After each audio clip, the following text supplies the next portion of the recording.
জন্মাষ্টমী পুজো না হলেও বাড়ির আশপাশের কিছু মানুষজন আমাদেরকে ভালোবেসে প্রসাদ কিন্তু দিয়ে যায়। প্রত্যেকটা পূর্ণিমা এবং জন্মাষ্টমী সবেতেই কিন্তু দিয়ে যায়। যেটা সত্যি কথা বলতে কি, আমার পরিবারের আমার একান্ত যারা পরিবার, তাদের কাছ থেকে যে জিনিসটা আমি পাইনি, যারা পরিবারের বাইরের মানুষজন তাদের কাছ থেকে কিন্তু অনেকটা বেশি ভালোবাসা পাওয়া যায়। গুড মর্নিং বন্ধুরা, কেমন আছো তোমরা? আশা করি সবাই খুব ভালো আছো, আর আমরাও মোটামুটি ভালো আছি।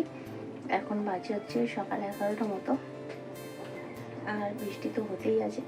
বৃষ্টিতে আর কিছুই ভালো লাগছে না। তো সকালের কাজকর্ম তো ভিজে ভিজে হয়েছে, তারপর অনেকটা সময় ফিরে বসে কাটিয়ে মেয়েকে পড়িয়ে টরিয়ে এখন রান্নার দিকে চলে এসেছি। আর ভাবলাম এখন থেকে তোমাদের সঙ্গে ভিডিওটা শুরু করি। কি করব বৃষ্টির মধ্যে, কি শেয়ার করবো কিছু বুঝে উঠতে পারছি না। তো চলো, যাই হোক, এখন থেকে তোমাদেরকে সাথে নিয়ে আজকের ভিডিও শুরু করছি। সাথে থাকো, দেখতে থাকো। আর এখন এই যে ভাতটা বসিয়ে দিয়েছি আর সবজিও কেটে নিয়েছি। তো চলো, কী কী রান্না হবে তোমাদের সঙ্গে একটু দেখি। আর আজকে এই যে রান্না করব, বরবটি আলুর তরকারি হবে, আর একটু ভেন্ডি আর একটা পটল ভাজা করব। একটা পটল ভাজা করব এই কারণে, একজন খাবে আর কি। খাবে বলতে ওদের বাড়িতে কেউ নেই, তাই ওকে ভাত দিয়ে আসবো সেই জন্য। আর ওদের নিরামিষ তো, তাই মাছ টাছ খাবে না এই জন্য আর কি। আর রাতের মাছ ছিল কালকে, তো সেই মাছটা আমসুটো দিয়ে টক ঝাল। এদিকে ভাত কিন্তু আমার হয়েই এসছে, আর অনেকটাই ভাত কিন্তু দেখতে পাচ্ছ। কারণ আমাদের তো ছোটো কম চালের ভাত হয়, তো একজনের মতো এক্সট্রা ভাত আর কি। তো সেই জন্য যে পটলগুলো আগে ভেজে নিচ্ছি, ভেন্ডিগুলো ভাজা করে নেব, আর তারপরে মাছটা করে শেষে বরবটি আলুর তরকারিটা করে নেব। আর জানো তো, সকাল থেকে না কেন যে শুয়ে বসে কাটিয়েছিলাম, তার কারণ হচ্ছে মেয়ে তো আজকেও টিউশন পাঠানো হয়নি বৃষ্টির কারণেই। তো তারপরে মেয়েকে পড়ানো কমপ্লিট করে না, তো আজকে ঝড় বৃষ্টি বৃষ্টি হচ্ছে, তোমাদের দাদাভাই বলছে কী রান্নাবান্না হবে। তো ওর ওই পাশের বাড়ির এক বন্ধুকে ফোন করলো, তাই তাদের আর আমাদের সিদ্ধান্ত হলো কি, ওই খিচুড়ির ফিস্ট মতো হবে আর কি, নিরামিষ খিচুড়ি। তো যাই হোক, সব কিছু ঠিকঠাক হয়ে গেছিলো, তাই ভাবছিলাম যে বাড়িতে তো রান্নাবান্না হবে না, ওই জন্যই শুয়ে বসে কাটাচ্ছিলাম। কিন্তু হঠাৎ করে না তাদের ডাক্তার দেখানোর যে যে ডেট ছিল, সেই দিনে ডাক্তার আসেননি। তো সেই কারণে সেখান থেকে ফোন এসেছিলো, হঠাৎ করে ডাক্তার দেখাতে চলে যেতে হবে। তো সেই কারণে আর হলো না ফেসটা, সেই কারণেই অনেকটা বেলা করে আবার ভিডিওটাও শুরু করলাম আর রান্নাবান্নাটাও শুরু করলাম। আর দেখো, তোমাদের সঙ্গে কথা বলতে বলতে আমার সমস্ত রান্না কিন্তু কমপ্লিট হয়ে গেল। আর এখন এদিকে বরবটি আলুর তরকারিটাও হয়ে গেল। তো রান্না কমপ্লিট, সমস্ত রান্নাই কমপ্লিট। আর এখন কিন্তু বাজে ওই 12:30 মতো। তবে বৃষ্টি এখন আর হচ্ছে না, তাই ভাবছি কিছু জামা কাপড় আছে ভিজিয়ে দেবো। কারণ কি, এমনিতেই তো অনেক জমা হচ্ছে, আর প্রত্যেক দিনই ওই অল্প 2-1 করে পাতলা পাতলা জিনিস ভিজিয়ে দিচ্ছি, জল ঝরে গেলে ফ্যানের হয় শুকাচ্ছি।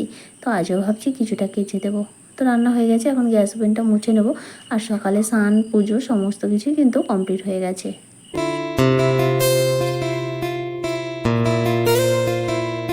সুদীপ্তা ভট্টাচার্য দিদিভাই কমেন্ট করেছে, তুমি খুব ভালো মেয়ে, মেয়েদেরকে অনেক কষ্ট মেয়েদেরকে কষ্ট আর মেয়েদের কষ্ট কে আর বুঝে বলো।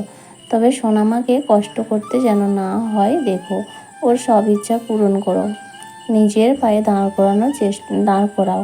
আমিও খুব কষ্ট করে থাকতাম,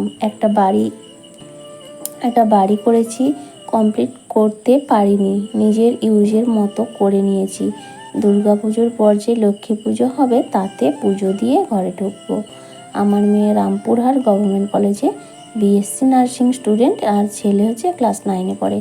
অনেক ভালোবাসা। থ্যাংক ইউ সো মাচ দিদিভাই, তোমার সত্যি এত সুন্দর একটা কমেন্ট। আর আমি কতটা ভালো সেটা আমি বলতে পারবো না, তো তোমাদের দৃষ্টিটা সত্যি খুব ভালো, সেই কারণে তোমরা আমাকে ভালো বলেছো। আর যাই হোক, আমিও চেষ্টা করব মেয়েকে নিজের পায়ে দাঁড় করানো, কারণ আমার নিজের স্বপ্ন ছিল, তবে আমি কিছু করতাম, কিন্তু যাই হোক অনেক কারণে সেসব বন্ধ হয়ে গেছে। আর আমি চাই অবশ্যই, আমি কিন্তু কখনোই মেয়ের বিয়ে চিন্তা করি না, সবসময় চিন্তা করি মেয়েকে নিজের পায়ে দাঁড় করাবো। তো সেই জন্যই কষ্ট করে যাচ্ছি, জানি না কোনোদিনও সফল হতে পারবো কি না। তবে তুমি তোমার কষ্ট থেকে অনেকটা কিন্তু সাকসেস পেয়ে গেছো। আর জানো তো, এই কষ্টের পর কোনো সাকসেস পেলে না, সেই কষ্ট আর মনে থাকে না। এই যে তোমার মেয়ে বিএসসি নার্সিং করছে, ভবিষ্যৎ ওর উজ্জ্বল। তো এটাই একটা সাকসেস নয় কি, যে মেয়ের ভবিষ্যৎ করে দিয়েছো। তো যাই হোক, তুমি আমাকে আশীর্বাদ করো, ওই রকমভাবেই আমিও যেন সব কিছু পূরণ করতে পারি। থ্যাংক ইউ সো মাচ, আর বড় একবার। তো আর একটা আইডি থেকে কমেন্ট করেছে, তোমার ভিডিওগুলো খুব ভালো লাগে আমার দিদি, প্লিজ আমার নাম নিও প্লিজ। আমার নাম হচ্ছে ফতেমা খাতুন। আমার নাম হচ্ছে ফতেমা খাতুন, আর একটা নাম মুস্কান খাতুন। তো এই যে দিদিভাই, তোমাদের নাম নিয়ে নিলাম, তবে এখানে দুটো নামের উল্লেখ রয়েছে, জানি না তোমার কোন নামটা, তো আমি দুটো নামই কিন্তু নিয়ে নিলাম, ফতেমা খাতুন আর হচ্ছে Muskan Khatun. Thank you so much আমার ভিডিওতে এত সুন্দর কমেন্ট করার জন্য। এছাড়াও আরও যে সকল দিদিভাইরা কমেন্ট করেছো সেটা হলো পারু খাতুন দিদিভাই লিখেছে, খুব ভালো লাগলো ভিডিওটা, thank you so much. MG Adhikari family, খুব ভালো লাগলো ভিডিওটা, থ্যাংক ইউ সো মাচ। মধুস্নাব, খুব সুন্দর হলো ভিডিওটা, থ্যাংক ইউ বন্ধু। কুশল কুহেলি ব্লগ, খুব ভালো লাগলো ভিডিওটা, থ্যাংক ইউ সো মাচ। মামনি বাগদি, তো থ্যাংক ইউ সো মাচ সবাইকে, অসংখ্য ধন্যবাদ। এছাড়াও রয়েছে সঙ্গীতা কর্মকার। তো যাই হোক, আজকের ভিডিওতে তোমাদের এত সুন্দর সুন্দর কমেন্টগুলো দেখে খুবই ভালো লাগলো, এবং আমি আগামী দিনেও তোমরা এইভাবেই আমার পাশে থেকো, এটাই আমার অনুরোধ। আর তারপরে রান্নাঘরের কয়েকটা কৌটো ছিল, ওই কিছু মশলা ছিল কৌটোর মধ্যে, আর কিছু খালি হয়ে গেছিলো, তো সমস্ত কৌটোগুলো ভালো করে ধুয়ে নিয়েছি।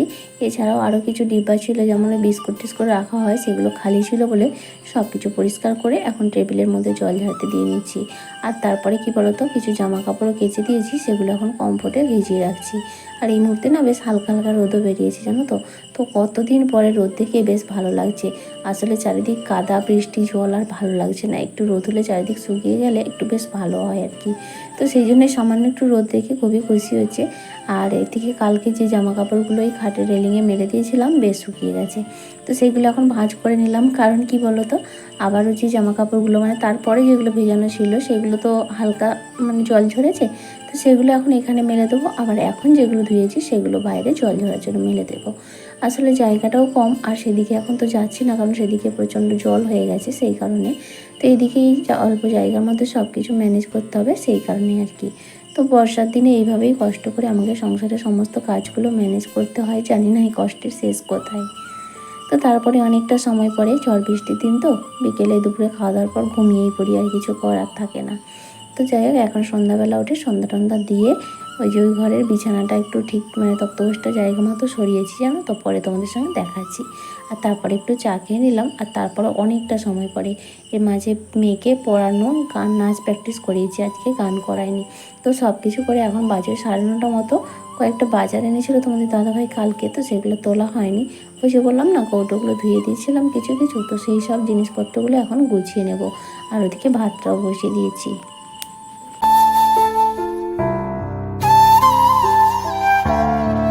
আমার আজকের ভিডিওটা তোমাদের কেমন লাগলো অবশ্যই একটা কমেন্ট করে জানিও। আর যদি ভালো লাগে তাহলে প্লিজ একটা লাইক করে দিও, আর চাইলে তোমরা ভিডিওগুলো শেয়ারও করতে পারো।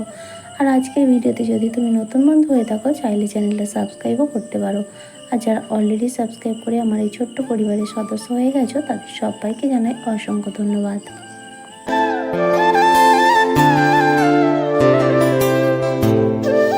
এই বাজারগুলো গোছাতে গিয়ে মেয়ে একটা বাড়া কাজ করে দিল। আসলে আমি একটু আগে রান্না বসিয়েছি, তো ডাল নিয়েছিলাম এর থেকে, তো প্লাস্টিকটা আর বাঁধা হয়নি, জানি কৌটোর মধ্যে তুলে দেবো, আর বাঁধবো কেন। তো মেয়েটা সেটা টানতে গিয়ে ডাল ফেলে দিয়েছিল, তো তাই ডালগুলো গুঁড়ালাম। আর এখন তেলের প্যাকেটটা কাটবো না। আর বাকি সমস্ত জিনিসগুলো ধনে জিরে গুঁড়ো, তারপরে একটু ময়দা আছে, আর সুজি ছিল, সেগুলো সব কেটে নিয়েছি। গোটা জিরে ছিল, ডাল ছিল, আর একটু ওই টমেটো সস এনেছি, ওই চাউমিন বানাতে হয় সেই কারণে আর কি। মাঝে মধ্যে মেয়ে বায়না করে চাউমিন খাবে, এটা খাবে, ওটা খাবে, তাই আজকেই বায়না করছিল পিঠে করার জন্য, পাকন পিঠে করে দিতে হবে। আসলে গত পরশু ওই ফেসবুকে দেখছিলাম তো পাকন পিঠের রেসিপি, তো তখন থেকে ও ধরেছে করে দিতে হবে। তো ভেবেছিলাম আজকে করব, কিন্তু ওই যে সন্ধ্যা মানে সকালে খিচুড়ির প্রোগ্রামটা হলো, আবার সেটা সকাল থেকে রাতের প্রোগ্রামে ছিল, কিন্তু তারা না আসতে পারেনি, অনেকটা দেরি হয়ে যাবে বলে প্রোগ্রামটা ক্যান্সেল হলো। আর সেটা অনেকটাই দেরিতে, আর তখন আর করা সম্ভব নয়। সেই জন্য মেয়েকে বোঝালাম যে কালকে করব। তবে জানো তো, গতকাল আমি তাল ছুঁড়ে তাল গরম করে রেখে দিয়েছি, তো আজকেও আবার 2-3 বার ধরে গরম করে নিলাম। এই কারণে বন্ধুরা এখন বাজে ওই 10টা 40 মতো, খাওয়া দাওয়া কমপ্লিট হয়ে গেছে। রাতে ওই আলু ভাতে মানে আলু পটল ভাতে আর ডাল রান্না করেছিলাম। বেশিরভাগ দিন রাতেই আমাদের এরকমই হয়, মানে ভাতে ডাল টাল এরকমই। আর এখানে আলমারিটা রাখা হয়ে আছে, তো ওই জন্য অন্ধকার লাগছে। তো যাই হোক, এই ঘরের কাজ কিছুটা এগিয়েছি। তো ওই যে না, ব্যাক ক্যামেরায় দেখাই। এই যে দেখো এখনো এই সাইডটা বাকি, এই সাইডটা এই খাট মানে তক্তপোষটা ছিল তো, তো সেইটাকে ওই দিকটা কমপ্লিট করে ওই যে তক্তপোষটাকে ওই সাইডটা রাখা হয়েছে। মানে একটা একটা জিনিস না সরালে কাজ তো কমপ্লিট করা যাচ্ছে না, আর মানে কোথায় কি রাখবো সেটা বুঝে উঠতে পারছি না। তো সেই কারণে এই যে আপাতত তক্তপোষটা ওই দিকটা কমপ্লিট করে নিয়েছি। এই যে দেখো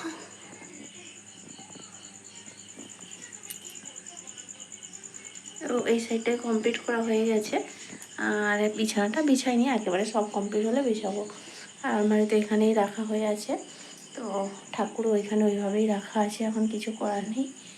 তো এখানটা যদি কালকে তোমাদের দাদাভাই পারে, ডিউটির ওপর নির্ভর যেমন ডিউটি হবে, তো এবার ভাবছি এই জায়গাটায় আলনা রাখবো আর এই জায়গাটায় আলমারিটা রাখবো ভাবছি। এবার দেখা যাক পজিশন কী হয়। তো কালকে এখন এটা যদি করতে পারে তাহলে আবার দুদিন পরে আলমারিটা আর আলনাটা সরিয়ে ঘরটা কমপ্লিট করতে পারবো। দেখা যাক কতটা কী হয়।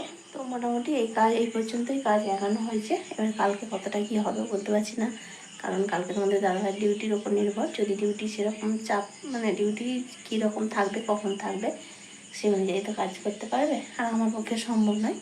তো যাই হোক, চলো আজকের ভিডিওটা আর বাড়াবো না, এখানে শেষ করে দিচ্ছি। আবার দেখা হবে আগামীকাল। সবাই খুব ভালো থেকো, সুস্থ থেকো, সাবধানে থেকো। তাহলে আজকের মতো টাটা, গুড নাইট।